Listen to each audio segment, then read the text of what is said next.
Morning बच्चों, welcome to translation class. आज के वीडियो में हम वर्कशीट नंबर 10 जो कंडीशनल सेंटेंसेस हैं उनको ट्रांसलेट करेंगे इंग्लिश में। तो कंडीशनल सेंटेंसेस को बनाते कैसे हैं हमने सीख लिया है और 1 से लेकर 10 तक के सेंटेंसेस की प्रैक्टिस भी कर ली है। और आज हमारी बारी है 11 से लेकर 20 तक के सेंटेंसेस को करने की। ये जो सेंटेंसेस है थोड़े से बड़े हैं तो स्ट्रक्चर जो है वो उनका थोड़ा सा लेंदी भी होगा, तो आप बहुत ध्यान से देखिए। और ऐसा बिल्कुल भी मत कीजिए कि जब मैं पूरी इंग्लिश लिख दूं तो आप उसे कॉपी कर लो। आपको इंग्लिश कॉपी नहीं करना है, आपको मेरे साथ ये सीखना है कि इंग्लिश को बनाते कैसे हैं, ठीक है ना। चलिए देखिए, पहला सेंटेंस पढ़िए। यदि आप अच्छा भाषण दोगे तो सब आपके लिए तालियां बजाएंगे। ब्रेक कर लीजिए पहले। यदि आप अच्छा भाषण दोगे और उसके बाद यहां से ब्रेक लगेगा। तो अब पहले इतना सेंटेंस को ट्रांसलेट करेंगे, यदि आप अच्छा भाषण दोगे। और कौन से टेंस में ट्रांसलेट करेंगे? प्रेजेंट इंडेफिनिट में। कैसे ट्रांसलेट करेंगे देखिए। यदि की इफ आप, अभी मैं आपको सर्वनाम पढ़ा रही हूं तो मैं सर्वनाम भी बताती चलूंगी। आप कौन सा सर्वनाम है? पुरुषवाचक सर्वनाम। और कौन सा? मध्यम पुरुष। English you. If you. अब भाषण देने की मैंने आपको बताई थी वर्ब क्या लगती है? Deliver.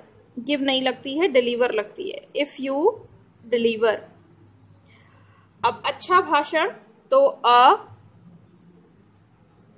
Good speech. SPEECH speech. If you deliver a good speech. इतना हो गया।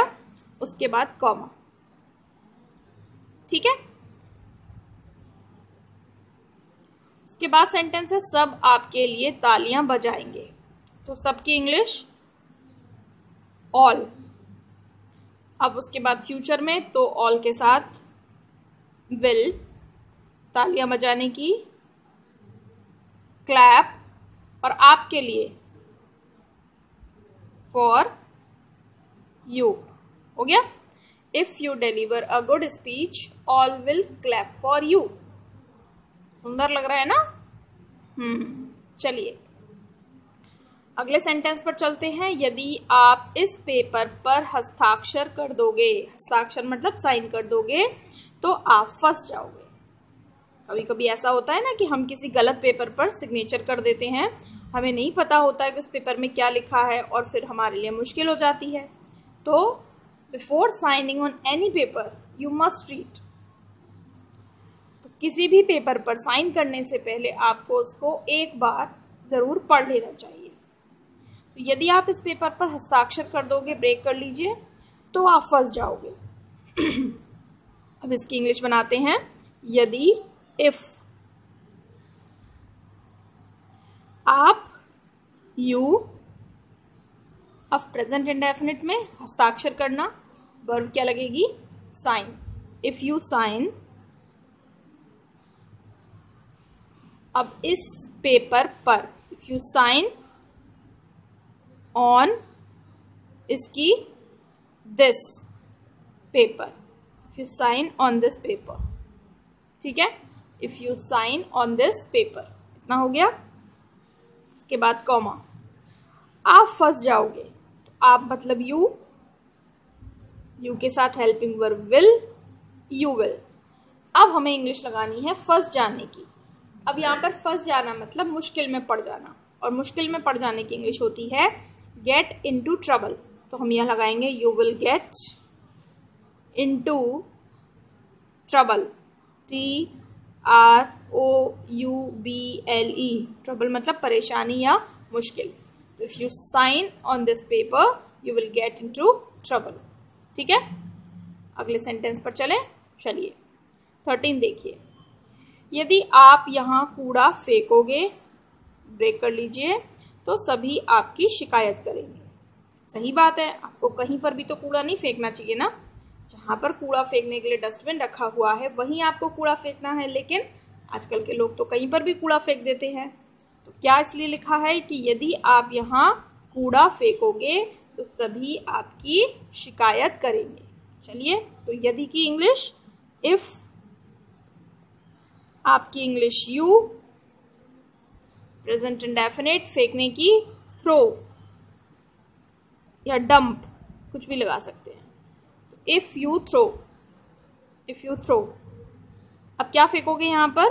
गार्बेज, कूड़ा, GARBAGE, गार्बेज, और यहाँ की हियर, फिर comma. If you throw garbage here, सभी आपकी शिकायत करेंगे, तो सभी की ऑल। अब फ्यूचर में हेल्पिंग वर्ब विल, उसके बाद वर्ब शिकायत करने की, complain,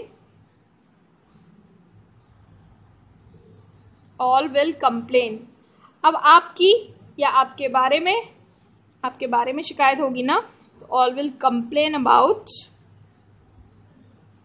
all will complain about you, all will complain about you, सभी आपके बारे में शिकायत करेंगे। ठीक है, if you throw garbage here, all will complain about you. ये हो गया इसका ट्रांसलेशन। अब देखिए सेंटेंस 14। यदि आप इन पौधों को रोज पानी दोगे, पौधों को रोज पानी देना चाहिए, तो ये लंबे समय तक जीवित बने रहेंगे। अगर आप पानी नहीं दोगे तो ये मुरझा जाएंगे, और अगर आप इन्हें रोज पानी दोगे तो ये लंबे समय तक जीवित बने रहेंगे। तो यदि आप इन पौधों को रोज पानी दोगे, उसके बाद ब्रेक कर लीजिए, तो ये लंबे समय तक जीवित बने रहेंगे। बनाइए यदि की इफ, आपकी यू। अब पानी देना, अब देने की गिव होती है, बट पानी देने की पूरी की वाटर होती है, तो आप वाटर लगा दीजिए। इफ यू वाटर इन पौधों को, पौधे बहुत सारे हैं, इन है तो दीज, उन है तो those. If you water these plants, और रोज की डेली, DAILY डेली, और फिर comma. If you water these plants daily, इतना हो गया। आगे है तो ये लंबे समय तक जीवित बने रहेंगे, तो ये, अब देखो यहां पर ये फिर से सर्वनाम आया है, फिर से सर्वनाम। अब ये कौन सा सर्वनाम है बताओ? यह, वह, ये, वे, वो, कौन से सर्वनाम है? दो तरह की, या तो पुरुषवाचक या फिर निश्चयवाचक।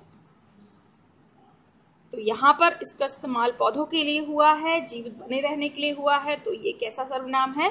पुरुषवाचक है। ठीक है, तो पौधों को हम पुरुषवाचक में ले सकते हैं। तो ये की इंग्लिश लगाएंगे हम यहाँ पर अब पुरुषवाचक के अकॉर्डिंग दे। अगर हम this, that, these, those English लगाते हैं तो निश्चयवाचक हो जाता है, अदरवाइज दे। तो दे, उसके साथ हेल्पिंग वर्ब विल। अब है वर्ब बने रहना, तो बने रहने की क्या होती है? रिमेन, बनाए रखना या बने रहना, दे विल रिमेन। ठीक है, अब उसके बाद कैसे बने रहेंगे ये? जीवित, तो जीवित की क्या होती है? Alive, ALIVE, alive, they will remain alive.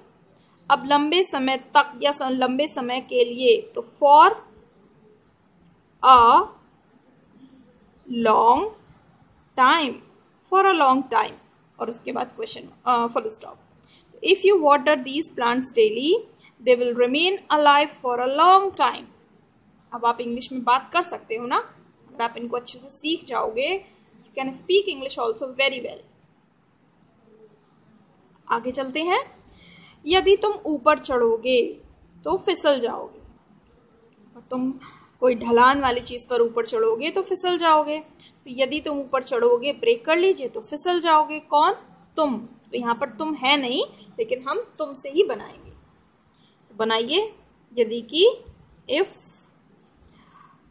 तुम की यू, और प्रेजेंट इंडेफिनिट में चढ़ने की क्लाइंब, और ऊपर की up. If you climb up, comma, तो तुम फिसल जाओगे, तो यू विल, यू के साथ विल, और फिसलने की स्लिप या slide, you will slip, slide भी लगा सकते हैं। ठीक, यू विल स्लिप, हो गया इतना। If you climb up, you will slip, ये सिंपल था। आगे चलते हैं। 5 सेंटेंसेस हमने पढ़ लिए हैं।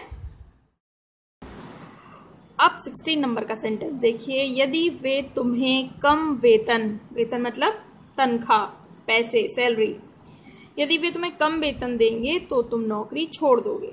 यदि वे तुम्हें कम वेतन देंगे तो तुम नौकरी छोड़ दोगे। ठीक है। अब वे यहाँ पर कौन सा पर्सन है, कौन सा पुरुष है, अन्य पुरुष है। यह वह ये वे वो अन्य पुरुष। तो यदि वे तुम्हें कम वेतन देंगे, ब्रेक कर लीजिए, तो तुम नौकरी छोड़ दोगे। बनाओ इसकी इंग्लिश, यदि की इफ, वे की दे। अब वर्ब है कम वेतन देना। तो कम वेतन की क्या होती है, अंडर पे, UNDER अंडर पे। अंडर पे का मतलब ही होता है कम वेतन देना। ठीक है। इफ दे अंडर पे तुम्हें की यू, इफ दे अंडर पे यू, कॉमा, तो तुम नौकरी छोड़ दोगे। तुम की यू के साथ फ्यूचर में विल, और छोड़ देने की लीव, यू विल लीव, और नौकरी की द, तो you will leave the job. The job इसलिए क्योंकि जो नौकरी कर रहे हो उसी नौकरी की बात हो रही है। तो इफ दे अंडर पे you, you will leave the job. Clear है, वंडरफुल। नेक्स्ट देखिए, यदि कुत्ता अपनी पूंछ हिला रहा है तो वह अवश्य ही भूखा होगा। ये सेंटेंस मैंने जानबूझकर इसमें लिया है क्योंकि ये थोड़ा सा अलग है। कैसे, देखो, पहले तो ये है कि यदि कुत्ता अपनी पूंछ हिला रहा है, प्रेजेंट कंटिन्यूअस में है। अब देखो, वह अवश्य ही भूखा होगा। तो यहां पर भले ही गागी गे है, लेकिन जैसे मैंने आपको काल समझाया था कि आप शब्द देखकर काल नहीं पहचानते हो, तो गागी देखकर काल नहीं पहचानना। ये देखना है कि जो काम हो रहा है वो कौन से समय में हो रहा है। अब यहाँ पर बोल रहा है कि कुत्ता अपनी पूंछ हिला रहा है, कब, अभी। तो वह अवश्य भूखा होगा। तो वो भूखा कब होगा, अभी है भूखा या फिर आने वाले समय में होगा। क्या मतलब समझ में आ रहा है इसका? अगर मैं कहूं कि तुम भूखे होगे, तो कब होगे, फ्यूचर टेंस में होगे या अभी हो। अगर तुम रो रहे हो तो तुम भूखे होगे, तो मैं अभी भूखा हूं क्योंकि मैं अभी रो रहा हूं। तो इसलिए ये दोनों सेंटेंस दिख तो रहे हैं आपको कि ये फ्यूचर में है, लेकिन ये फ्यूचर में नहीं है, ये है प्रेजेंट में। तो ये हम इसको अलग तरीके से बनाएंगे। ठीक, अब कैसे बनाएंगे देखो। यदि कुत्ता अपनी पूंछ हिला रहा है, यदि की इफ, कुत्ता की the dog, if the dog. अब इसे प्रेजेंट कंटिन्यूअस में ही बनाएंगे, तो इज, पूंछ हिलाने की क्या होती है, वैग, और इसमें ING लगाएंगे तो डबल G हो जाएगा, वैगिंग। अब कुत्ता अपनी पूंछ, कुत्ते के लिए अपने की इंग्लिश क्या लगती है, इट्स। क्या लगती है, इट्स, और पूंछ की टेल, और फिर कॉमा। तो if the dog is wagging its tail, if the dog is wagging its tail, तो वह अवश्य ही भूखा होगा। तो वह मतलब इट, सब्जेक्ट यहाँ पर इट है।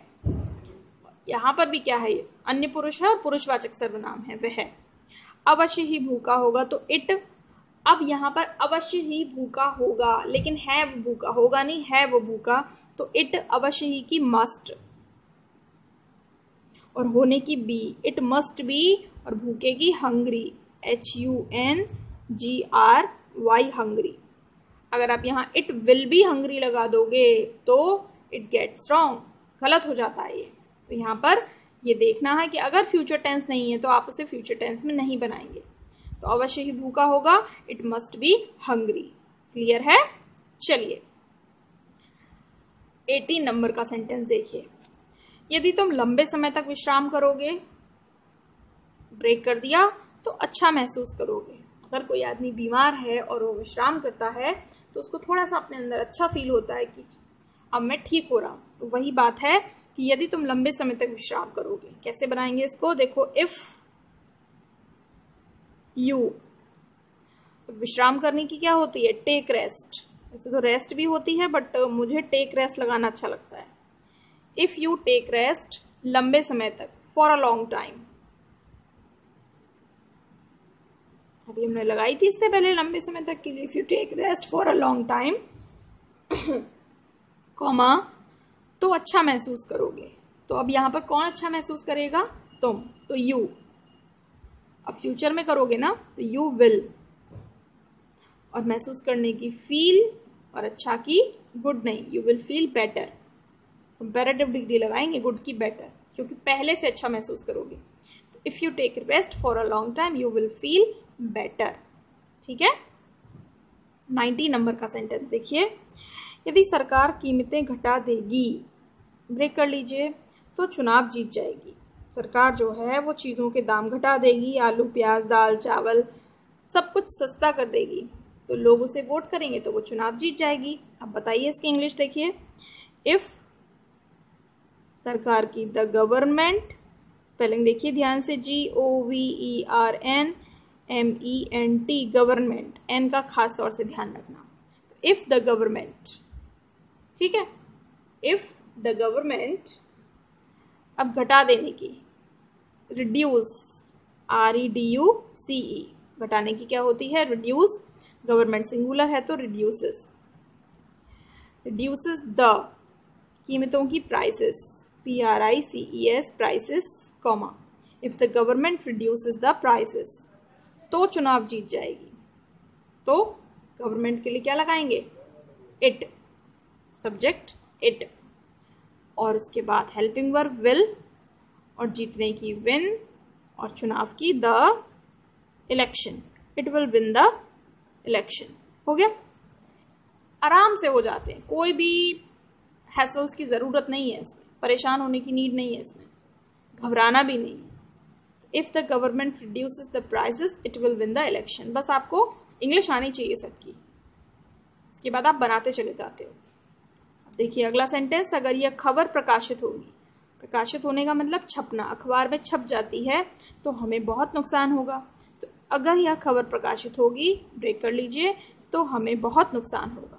कैसे बनाएंगे देखिए, अगर की इफ, यह खबर, दिस न्यूज़, अब यहाँ पर जो है ना, यह वो सर्वनाम नहीं है, ये तो आप समझ ही रहे हो, यह जो है वो खबर के साथ आया है, तो यहाँ ये विशेषण है, कौन सा, संकेतवाचक विशेषण।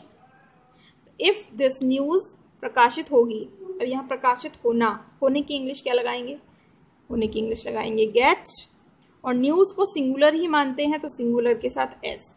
इफ दिस न्यूज़ गेट्स, अब प्रकाशित की पब्लिश्ड, PUBLISHED, पब्लिश्ड।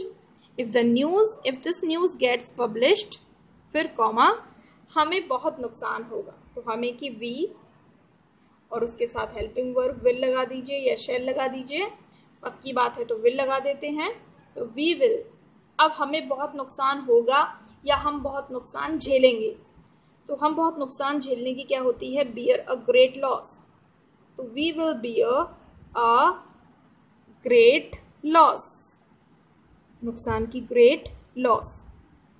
तो ऐसे कुछ डायरेक्ट जो है वो फ्रेज चलते हैं, वो आप सीधे सीधे याद कर लो, बहुत नुकसान होना, बियर अ ग्रेट लॉस, तो we will bear a great loss. ये हो गए आपके 20 सेंटेंसेस। अब आप इनको एक बार फिर से सुन लीजिए, इनको तरीका देख लीजिए कैसे इनको ट्रांसलेट किया जाता है, और उसके बाद फिर वीडियो को बंद करके और अपनी वर्कशीट ओपन करके तब आपको सारे सेंटेंसेस को अपने आप ट्रांसलेट करना है, चीटिंग करके नहीं करना है। जो बच्चे चीटिंग करके करेंगे, they will not get any benefit from my any video. Okay, so till then keep watching my video. Bye bye.